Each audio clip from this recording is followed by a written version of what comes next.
Welcome to my mini vlog mga miss. So for today's video ay meron kaming meeting. So ayan, nag-outfit check muna tayo dyan. Ang meeting nga pala namin ay 11 a.m.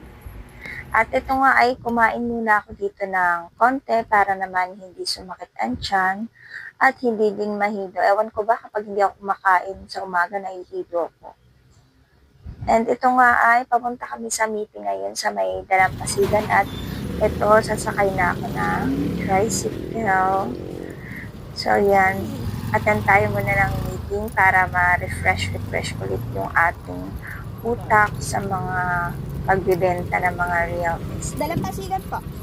So ayun, nag-tricycle na lang ako dahil wala naman maghahatid sa akin doon kahit meron naman akong motor. So, para mas safe, sakay na lang tayo ng tricycle. Malapit lang naman yung pagmimitingan namin sa kainan sa Dalampasigan. So, ayan, nandito na nga pala ako.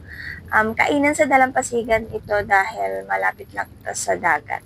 So, ito yung famous restaurant dito sa amin, dito sa Nasugbu, Batangas. Ayan, marami ditong kumakain, guys. And maganda yung ambience niya. Maganda yung location. So, kaya dito nag-set ng meeting na rin yung aming sales manager. Ayan, tingnan nyo yung kanilang dito, yung daan. Ayan, maraming mga halaman. Ayan, sorry mga mi kung medyo na yung boses ko dito. Gabi na kasi ako nag-e-edit. So, inaantok na talaga ako. Pinipilit ko lang na matapos tong pag-e-edit ko. Ayan, ito yung kainan sa Dalampasigan. Ito yung kanilang entrance. Ayan, nandito na tayo at wala pa sila. Ayan, wala pa sila dito. Yung mga kamiting ko, yung aming sales manager at yung aming team. So, ayan, ikot muna ako ng kaunti habang naghihintay. Ayan, super ganda dito mga. Ayan, meron sila dito, tawag dito, koi fish. Ayan, medyo hindi lang maganda yung water, malabo. Ayan, ganda ng mga fish, ang tataba. Ayan, hindi lang maganda yung water nila. So, ayan, meron ditong falls.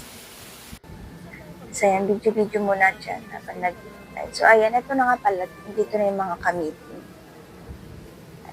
Kakaunti pa lang kami dyan. Ayan, konting pasilip lang dito sa kainan sa Dalampasigan. Ayan. And lumipat nga pala kami ng pwesto dyan dahil yung aming sales manager ay magdi-discuss ng meeting sa amin. So, mas maganda yung